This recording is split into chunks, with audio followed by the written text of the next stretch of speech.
একজন মুসলমান হওয়ার কারণে অন্য যে কোনো মানুষের মতো হাসতেও পারবে না। ইসলাম স্পষ্ট হাসির ব্যাপারে নীতিমালা দিয়েছেন। মুসলমানদের জন্য 3 প্রকারের হাসির মধ্যে 2টার অনুমতি আছে। এক প্রকারের হাসি হাসলে শুধু অনুমতি না, নেকিও দেওয়া হবে। তার নাম তাবাসসুম, মুস্কি হাসি। আমার নবী আলাইহিস সালাম মুস্কি হাসতেন। নবীজির এক সাহাবী বর্ণনা করেন, আমার জীবনে নবীজির সাথে যতবার সাক্ষাৎ হয়েছে, নবীজিকে সালাম দিয়েছি অথবা নবী আমাকে সালাম দিয়েছেন, কখনো মুস্কি হাসি বিহীন নবীজিকে সালাম দিতে দেখিনি। তাহলে সালাম দেওয়া একটা সুন্নাত, মুস্কি হাসি দেওয়া আর একটা সুন্নাত। মনে থাকবে তো ইনশাআল্লাহ? যখনই সালাম দিবেন মুস্কি হাসি দিয়ে সালাম দিবেন, মুসাফাহা করবেন মুস্কি হাসি দিয়ে মুসাফাহা করবেন। মনে থাকবে তো ইনশাআল্লাহ?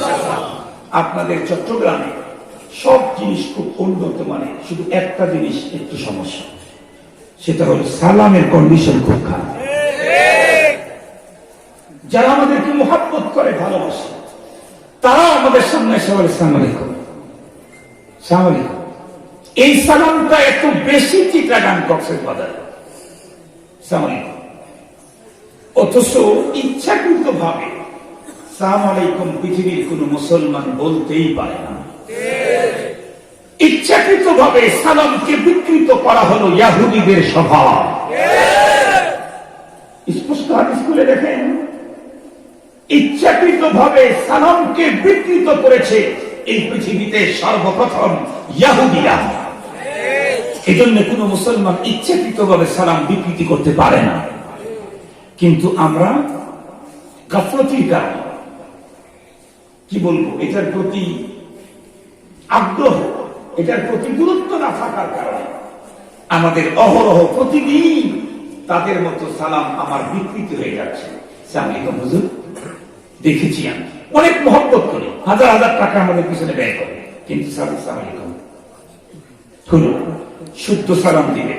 আমি আজকে বলি, আপনারা আমার সাথে বলেন আসসালামু আলাইকুম। মনে থাকবে তো ইনশাআল্লাহ? শুরুর হামজা স্পষ্ট উচ্চারণ করবেন, আস বলেন, আসসালামু, আবার বলেন আসসালামু। মনে থাকবে তো ইনশাআল্লাহ? আলহামদুলিল্লাহ। সালাম শুদ্ধ করে দিবেন। সালাম যখন দিবেন মুস্কি হাসবেন, জব যখন দিবেন শুনায় দিবেন, শুদ্ধ জব দিবেন, মুস্কি হাসি দিবেন। মনে থাকবে তো ইনশাআল্লাহ? বাসাতেও দিবেন, বেগমকেও মুস্কি হাসি দিয়ে সালাম দিবেন, আম্মাকেও মুস্কি হাসি দিয়ে সালাম দিবেন, আব্বাকেও মুস্কি হাসি দিয়ে সালাম দিবেন। আল্লাহ তৌফিক দান করুন। নবী আলাইহিস সালাম টোটাল পৃথিবীতে বেঁচে ছিলেন 63 বছর, কিন্তু আমার নবীজি 63 বছর হায়াতে জীবনে ওয়ান টাইম কখনো অট্টহাসি দেন নাই। অট্টহাসি ওয়ান টাইম, একবার জীবনে। আমার নবীজি জীবনে একবার অট্টহাসি দেন নাই। অথচ আমরা তার উম্মতের কন্ডিশন কি? অট্টহাসি শরীয়তে অনুমতি নেই। অট্টহাসির কন্ডিশন কি? এটা তো আপনার একটা ফিকহি মাসলার দিকে লক্ষ্য করলেই বুঝবেন। নামাজরত অবস্থায় কেউ যদি অট্টহাসি দেয়, তাহলে তো নামাজের সমস্যা নেই। কথা বলেন না কি? সৌসিদা দিলে ঠিক হয়ে যাবে। কথা বলেন, কি হবে? নামাজ নষ্ট হয়ে। নামাজের মধ্যে একটা ওয়াজিব ভুলে ছাড়া পড়লে সৌসিদা দিলেই নামাজটা ঠিক হয়, কিন্তু নামাজরত অবস্থায় অট্টহাসি দিলে কিয়ামত পর্যন্ত সৌসিদা দিয়ে ওই নামাজ ঠিক করার কোন সিস্টেম নাই। শুধু কি নামাজের ভিতরে অট্টহাসি দিলে নামাজটাই ভাঙবে, না তার আগেরটাও ভাঙবে? কথা বলেন, ওযু ভাঙবে। তাই বুঝে এই সালামটা কি কন্ডিশন, এই হাসিটা কি কন্ডিশনে, যেটা নামাজের ভিতরে দিলে নামাজ তো ভাঙেই, ওযু পর্যন্ত ভেঙে যায়। নবী আলাইহিস সালাম জীবনে কোনদিন অট্টহাসি দেননি। আজকে দুঃখের সাথে বলতে হয়, আমার দেশের মুসলিম যুবকরা তো অট্টহাসি নেই, আমার দেশের মুসলিম নারীরা রাস্তাঘাটে অট্টহাসি দেয়। এখন তো অবস্থা এতটাই বেগতি, যে কোনো রাস্তার ভিতরে টার্নিং পয়েন্ট, আসরের পর বড় কোনো ব্রিজ। আজকে চট্টগ্রাম থেকে যখন নতুন ব্রিজ বাইরে আসতেছিলাম, আল্লাহ, কি পরিমাণে নারী পুরুষের জ্ঞান, কি পরিমাণে! প্রায় অধিকাংশ উচ্চ ব্রিজের উপরে আসরের পর পুরুষের মতোই নারীদেরকে এখন বাইরে ঘুরতে দেখা যায়। আমার যতটুকু ধারণা, 10 জন কলেজ ইউনিভার্সিটির যুবক ছেলে এক জায়গায় একত্রিত হলে যে পরিমাণে হাসা না হাসে, তার চাইতে 3 থেকে 4 জন স্কুল কলেজে ইউনিভার্সিটির মুসলিম নারী একত্রিত হলে তাদের হাসার পাওয়ারটা আরো একটু বেড়ে যায়। অথচ মুসলিম নারীকে তো অবশ্যই মনে রাখা দরকার, মুসলিম নারী তুমি অন্য নারীদের মতো নও। কোরআন স্পষ্ট বলে দিয়েছে, ইয়া নিসা আন-নবী লাস্তুন্না কাআহাদিন মিনান নিসা। এ মুসলিম নারী তুমি পৃথিবীর অন্য নারীদের মতো নও। এই আয়াতে ডাইরেক্ট আল্লাহ পাক নবীর স্ত্রীগণকে সম্বোধন করেছেন, ইনডাইরেক্ট কিয়ামত পর্যন্ত আনেওয়ালা মুসলিম নারীদেরকে সম্বোধন করেছেন। কি বলেছেন? ইনিত্তাকাইতুন্না ফালা তাখদানা বিল কওল, ইনিত্তাকাইতুন্না ফালা তাখদানা বিল কওল ফায়াতমা আল্লাযী ফী কলবিহি মারাদুন ওয়া কুননা কওলান মা'রুফা। ইসলামের নীতিমালা, ইসলাম স্পষ্ট নীতিমালা দিয়েছে। আপনারা বলেন তো দেখি, কোরআন শরীফ তেলাওয়াত করলে নেকি হয় না গুনাহ হয়? নামাজের ভিতরে পড়লে নেকি কমে যায়? বলেন বাড়ে, বাড়ে কিনা? বাড়ে। কিন্তু তাই বলে আপনাদের অঞ্চলের কোন মুসলিম নারী যদি মাগরিবের নামাজের ভিতরে কোরআন শরীফের তেলাওয়াতের আওয়াজটা জোরে জোরে পড়ে, তাহলে কি পরিমাণে নেকি বাড়ে? কথা বলেন না কেন?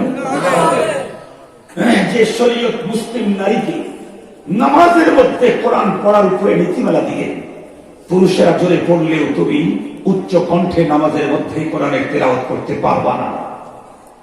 কোরআন তেলাওয়াত নেকি কাজ, নামাজের মধ্যে আরো নেকি। এরপরে মুসলিম নারীকে ইসলাম কোরআন স্পষ্ট বিধান দিল, তুমি কখনোই নামাজের ভিতরে উচ্চ স্বরে কোরআন তেলাওয়াত করতে পারবা না। সেই মুসলিম নারী আজকে রাস্তার ভিতরে, টার্নিং পয়েন্টে, বাসের ভিতরে, ট্রেনে, এয়ারপোর্টে, প্লেনের ভিতরে যত্র তত্র তাদের অট্ট হাসিতে অন্য মানুষেরা বিরক্ত পর্যন্ত হয়ে যায়। বেশ কিছুদিন আগে, 1-2 বছর আগের কথা বলতেছি, ডোমেস্টিক ফ্লাইট আপনাদের কক্সবাজার অথবা চট্টগ্রামে আসবো, তো সেইখানে একদল নারী পুরুষ কোন চাকরি করে কোন অফিস থেকে, তারা মনে হয় কক্সবাজারে ঘুরতে আসবে। এই ফ্লাইটের ভিতরে ঢোকার পর এরা যে হাসাহাসি শুরু করলো বিমানের ভিতরে, যখন বিমান উঠতেছে তখন তাদের হাসাহাসির চোটে এক পর্যায়ে অন্য প্যাসেঞ্জার যারা ছিল তারা বিরক্ত হয়ে তাদেরকে বারণ করতে বাধ্য হল। তারা, আমি বুঝতেছিলাম তারা ইউনিভার্সিটির লেকচারার। আমি তখন বসে বসে ভাবতেছিলাম, আমি তো মোল্লা, সবাই কথা বললে সমস্যা নাই, কিন্তু মোল্লা কথা বললেই ঝামেলা। অন্যরা যদি আমাদেরকে আঘাত করে, মারে, রক্তাক্ত করে, তাতেও কোনো সমস্যা নেই, কিন্তু আমি আঘাতপ্রাপ্ত হয়ে যদি কান্না করি, আওয়াজ করি, তাহলেই এদেশের এক শ্রেণীর মানুষের কলিজায় লাগে সহ্য হয় না। আমি চুপ করে আছি, মোল্লা যেহেতু কথা না বলে, কিন্তু অন্য লোকেরা তখন বলল, আমি আমার পাশের লোকটাকে বললাম, এই যদি হয় ইউনিভার্সিটির টিচারদের চরিত্র, তাহলে এদের কাছে যারা টিচিং নিছে তাদের চরিত্র কি হবে? মুহতারাম হাজিরিন, আজকে মুসলিম নারী, আমরা মুসলিম পুরুষ, ইসলামের নীতিমালা কোথায় আর আমরা কোথায়? মুহতারাম হাজিরিন, কখনো যদি খুব বেশি হাসতে ইচ্ছে হয়, শরীয়ত বলেছে তুমি জেহের খাসো, দাঁতটা বের করতে পারো, কিন্তু অট্ট হাসি দেওয়ার অনুমতি তোমার, কারণ তুমি মুসলিম, কারণ তুমি মুসলিম।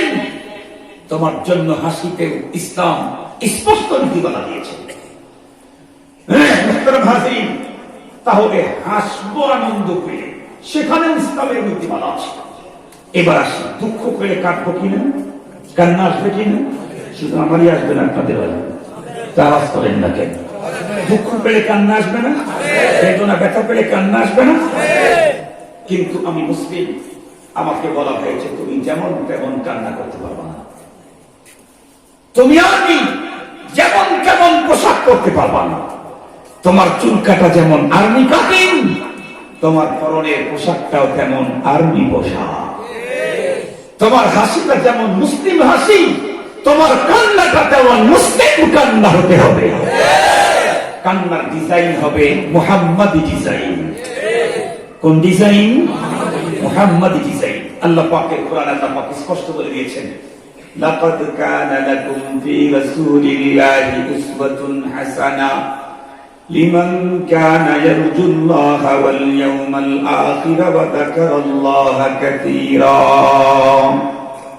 আল্লাহ পাক বলেন, যেই মানুষগুলি পরপারের প্রতি বিশ্বাসী, আল্লাহ পাকের সাথে সাক্ষাতের প্রত্যাশী, তাদের জন্য মডেল মুহাম্মদুর রাসূলুল্লাহ সাল্লাল্লাহু আলাইহি ওয়াসাল্লাম। কথা কিন্তু ক্লিয়ার।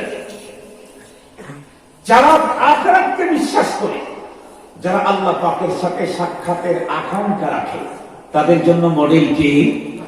কথা বলেন না কেন? মুহাম্মদুর রাসূলুল্লাহ। কোন ক্ষেত্রে? সব ক্ষেত্রে, জীবনের প্রতিটা ক্ষেত্রে তার মডেল মুহাম্মদুর রাসূলুল্লাহ।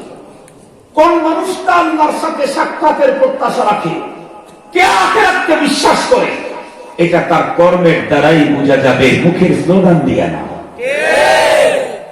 স্লোগান দিয়া না, কর্মের দ্বারাই বোঝা যাবে।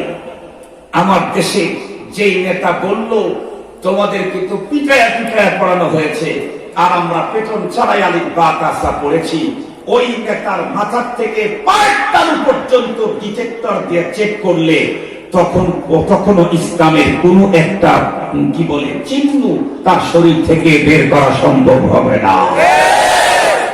ও বলে আমাদের চাইতে বড় মুসলমান, তুমি আমার চাইতে বড় মুসলিম হও কি করে?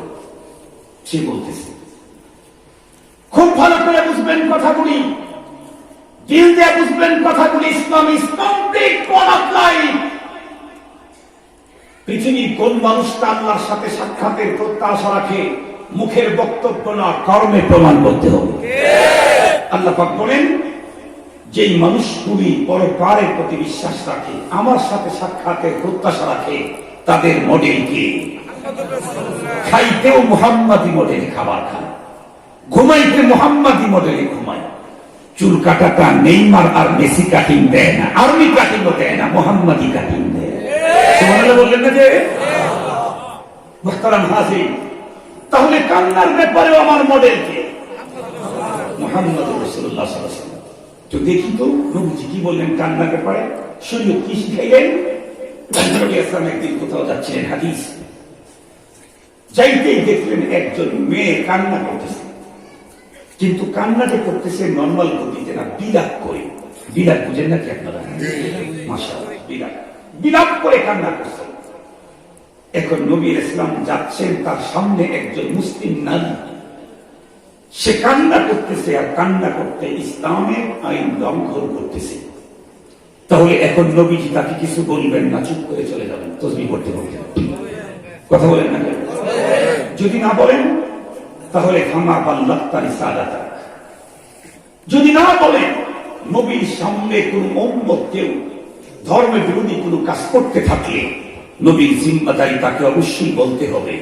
যদি না বলেন তাহলে আল্লাহ পাকের আদালতে নবীকে কাঠগড়ায় দেখাতে হবে।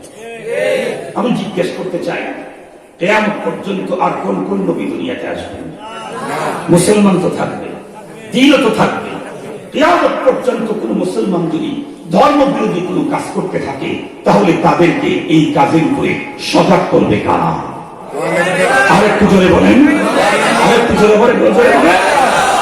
নায়েবে নবী উলামায়ে কেরাম নবীর সামনে ধর্ম বিরোধী কাজ করতে থাকলে নবীর জিম্মাদারি যেমন তাকে সজাগ করে দেওয়া, আজকে কোন উম্মত যদি ধর্ম বিরোধী কাজ করে, নায়েবে নবী উলামায়ে কেরামের জিম্মাদারি হলো সেই ব্যাপারে স্পষ্ট জানায় দেওয়া। যদি কোন আলেম তার সামনে ধর্ম বিরোধী কাজ হয় আর চুপ করে যদি বসে থাকে, তার অন্য কোন পন্থা অবলম্বন করে, এই আলেম নায়েবে নবী হওয়ার কোন অধিকার রাখে না। এ আলেম নায়েবে নবীর দাবি করার কোন অধিকার রাখে না। হাজির, নবী ইসলাম যাচ্ছেন, দেখলেন একজন মুসলিম মহিলা কান্না করতেছেন। কিন্তু কানতে ইসলামের এরিয়া পার হয়ে গেছে, শরীয়তের মানে এরিয়া পার করে ফেলেছে, তার মানে কান্না করতেছে, সঠিক পদ্ধতিতে না।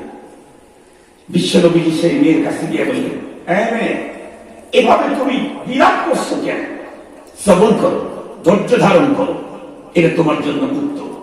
কিন্তু মেয়েটা এতই ব্যথাতুর ছিল, এতটাই শোকাতুর ছিল, তাকে কে আওয়াজ করেছে শোকের কারণে এটা সে বুঝতেই পারে না, ব্যথার কারণে সে বুঝতে পারে না। এমনকি সে মাথাটাও নিচের থেকে উঁচা উঠায় দেখে নাই কে তাকে কি বললো। সে মাথা নিচের দিকে দিয়েই বললো, ইলাই কান্নি লাম তুসিবকা মা আসাবা। আরে আপনি আপনার কাজে যান, আমার উপরে কোন মুসিবত চেপেছে এটা তো আপনার ঘাড়ে চাপে না, আপনি কি বুঝবেন? এই কথাটা যখন মেয়েটা বলে দিল, মেয়ে তো তখন স্বাভাবিক সেন্স ছিল না। নবীজি তো বুঝলেন যে আমার এই সাহাবিয়া ও স্বাভাবিক এখন নাই, ওর যদি স্বাভাবিকতা থাকতো আমি রাসূলের আওয়াজের পরে কোনো আওয়াজ করবে না। পাশেই দাঁড়ানো ছিল একজন পুরুষ সাহাবী, উনি দেখলেন মেয়েটা তো তার দুনিয়ার জীবনের সঞ্চিত সব বরবাদ করে ফেললেন। কেন? আল্লাহ পাক কোরআন শরীফে আগেই নোটিশ করে দিয়েছেন, ইয়া আইয়ুহাল্লাযীনা আমানু লা তারফাউ আসওয়াতাকুম ফাওকা সাওতিন নবী ওয়া লা তাজহালু লাহু বিল কওলি কাজহরি বা'দিকুম বা'দা আন তাহবাতা আ'মালুকুম ওয়া আনতুম লা তাশউরুন। আল্লাহ পাক আগেই নোটিশ দিয়েছেন, এই ইমানদার, খবরদার কখনোই নবীর সামনে দাঁড়ায় উচ্চবাচ্য করবে না। যদি নবীর সামনে উচ্চবাচ্য করো, জীবনের সঞ্চিত সব আমল বরবাদ হয়ে যাবে, তুমি বুঝতেও পারবে না। সাহাবী, পুরুষ সাহাবী তো দেখলেন, করলো কি মেয়েটা, জীবনের সব সঞ্চিত ইবাদত শেষ করে ফেলল। যুবক সাহাবী এসে মেয়েটাকে তার দিকে মোতাবজ্জো করে বলল, এই তুমি কাকে কি বললা? মেয়েটা বলে, কি হয়েছে? কিছুক্ষণ আগে একজন লোক তোমাকে নসিহত করলো না, ধৈর্যের কথা বললো না? বলে, আমার তো মনে করতেছে না। তার মানে কত আসলে অস্বাভাবিক, শোকে কাতুর, ব্যথাতুর। আরে তোমাকে তো নবীজি এসে বলেছিলেন সবরের কথা, আর তুমি নবীকে কে বললাই নাই জাননি। আপনি আপনার কাজে যান। আল্লাহ লাম তুসিবকা মা আসাবা, এটা কি বললা তুমি? মেয়ে তখন এই কথা শোনার পরে চমকে উঠল, কারণ নবীজি সাহাবীকে জীবনের চাইতে বেশি ভালোবাসেন নবীজি। মেয়েটার অবস্থা হলো কি, কারো এখানে আঙ্গুল কেটেছে, ব্যথা, অনেক ব্যথা, কিছুক্ষণ পরে হাতের এখানে কেটে গেছে। এখন কি এই ব্যথার মালুম হবে? এই ব্যথা এখন অনুভব হবে? ছোট আঘাতের পরে বড় আঘাত পরে পেলে ছোটটা ভুলে যায়। মেয়েটা এতক্ষণ পর্যন্ত যে আঘাতে ব্যথায় ব্যথা তুলছিল, যখন সে জানতে পারছে নবীজিকে বলেছেন ইলাইকা আন্নী, আঘাত এইটা তার কাছে অনেক বেশি বলে হলো। আগের ব্যথা ভুলে গেল, হাঁটি হাঁটি পা পা করে রওনা করল নবীজির দরবারে। যে কোনো মূল্যে আমি ক্ষমা না দিলে আমার সঞ্চিত জীবনের সব আমল বরবাদ। মেয়েটি হাঁটি হাঁটি পা পা করে নবীজির কাছে গিয়ে বললেন, নবীজি, আমি বুঝতে পারিনি, আমি ব্যথায় ব্যথা তুলছিলাম, শোকে শোকা তুলছিলাম, আপনি আওয়াজ করেছেন, আমি বুঝতে পারিনি, আপনি একটু আমাকে ক্ষমা করে দিন। আমার নবী তো দয়ার নবী, মায়ার নবী। পৃথিবীর 1 কোটি মার অন্তরে 1 কোটি সন্তানের জন্য যে পরিমাণে মায়া, আমার রাসূলের অন্তরে একজন উম্মতের জন্য তার চাইতে বেশি মায়া। নবী ইসলামের কাছে গিয়ে যখন নাযিরাত পেশ করছেন, নবীজি তাকে ক্ষমা করে দিলেন। কিন্তু নবীজি আবার জানায়ও দিলেন সকলকে, ইন্নামা ইউআদ্দাবুল মাইয়িত বিবাদি বুকাইল হাইয়্যি আলাইহি আও কামা ক্বালা আলাইহিস সালাতু ওয়াস সালাম। অনেক সময় মৃত ব্যক্তির আপনজনের কান্নার কারণে মৃত ব্যক্তির কবরে শাস্তি হয়। এই জন্য তুমি ওইভাবে কান্না করতেছিলে কেন, বিরাট করতেছিলে কেন? ওটি পদ্ধতি না, ওটি সিস্টেম না। নবীজি বলে দিলেন। মহিলা সাহাবী চলে গেল। কিছুদিন পরে নবীজির ঘরের ঘটনা ঘটল। কি? নবীজির পরিত্যাগ টুকরা সন্তান হযরত ইব্রাহিম উনি ইন্তেকাল করলেন রাদিয়াল্লাহু আনহু। বাবার হাতে সন্তানের লাশ, কি পরিমাণ ব্যথা, কি পরিমাণ আঘাতে। পৃথিবীর সন্তান তার বাবার লাশ কাঁধে বহন করতে পারে, কিন্তু কোন বাবা তার সন্তানের লাশ কাঁধে বহন করতে পারে না। এটা হিমালয়ের চাইতে আরো বেশি ওজনই হয় বাবার কাঁধে সন্তানের লাশ। বিশ্বনবীজির কলিজার টুকরা সন্তান হযরত ইব্রাহিম ইন্তেকাল করলেন। নবী আলাইহিস সালাম সন্তানের ডেড বডি, মৃতদেহ নিজের হাতে বুকে নিয়ে বলতেছিলেন, ইন্না বিফিরাকি লামাহজুনুন ইয়া ইব্রাহিম, ও ইব্রাহিম, তোমার বিরহ বিচ্ছেদের বেদনায় আমি ব্যথাতুর, শোকাতুর। নবীজি কথাগুলি বলতেছিলেন, নবীজির চোখ মোবারক থেকে মুক্তার ধারার মতো পানির ফোঁটাগুলো গাল বেয়ে বেয়ে পড়তেছিল। নবীজির এক সাহাবী দেখে দাঁড়িয়ে গেলেন, নবীজি, নবীজি, তার মানে আপনি না একদিন আগেই বললেন মৃত ব্যক্তির উপরে তার আপনজনের কান্নার কারণে মৃত ব্যক্তির শাস্তি হয়, আপনি কাঁদছেন? নবী ইসলাম তখন কান্নার নীতিমালা বর্ণনা করে দিলেন। কি নীতিমালা বর্ণনা করে দিলেন? ইন্নামা ইউআদ্দাবু বিহাদা লা বিহাদা, ইন্নামা হাদিহি কামারাতুর রাহমাহ। নবীজি বললেন শাস্তি তো হয় এটার কারণে, এটার কারণে। তার মানে তোমার আপনজন মারা গেলে তুমি সুর বেঁধে দেবে, বিলাপ করে করে কান্না করবে, আল্লাহ পাকের উপরে অভিযোগের শব্দ ব্যবহার করবে, জমিনের উপরে ঠাস ঠাস করে পড়বে, বুকের উপরে মারবে। এগুলির কারণে শাস্তি হয়। আপনজনের ইন্তেকালে তোমার অন্তর ব্যথিত হয়ে চোখ থেকে যদি অস্ত্র ঝরায় তাতে কোনো দোষ নাই, এটা বরং ভালো। তোমার অন্তরে বাবার ইন্তেকালে তোমার চোখ থেকে পানি ঝরলে প্রমাণ করে তোমার অন্তরে বাবার মহব্বত ছিল, যেটা শরীয়তের ওয়াদা। তোমার মায়ের ইন্তেকালে তোমার অন্তর ব্যথিত হয়ে চোখ থেকে পানি ঝরলে এটা প্রমাণ করে তোমার অন্তরে মায়ের মহব্বত ছিল, যেটা শরীয়তের ওয়াদা। তোমার সন্তানের ইন্তেকালের পরে তোমার অন্তর ব্যথিত হয়ে তোমার চোখ থেকে পানি ঝরলে এটা প্রমাণ করে তোমার সন্তানের প্রতি তোমার মায়া ছিল, যেটা শরীয়তের ওয়াদা। এটা তো প্রশংসনীয়, বরং জবান দিয়ে বিলাপ করা, এমন করা, এটা হলো শরীয়তের ভিতরে বর্জনীয়। কি বুঝাইলাম?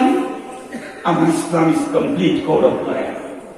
ইসলাম পূর্ণাঙ্গ জীবন বিধান। একজন মানুষ তার জীবনে হাসি দেবে, ইসলাম সেখানেও স্পষ্ট নীতিমালা দিয়েছে। একজন মানুষ তার জীবনে দুঃখ পেলে কান্না করবে, ইসলাম তাকেও নীতিমালা দিয়েছে। শুধু তাই না, পৃথিবীতে এমন মানুষ তো পাওয়া যাবে না যার পা আছে কিন্তু সে হাঁটে না। এমন মানুষ কি পাওয়া যাবে?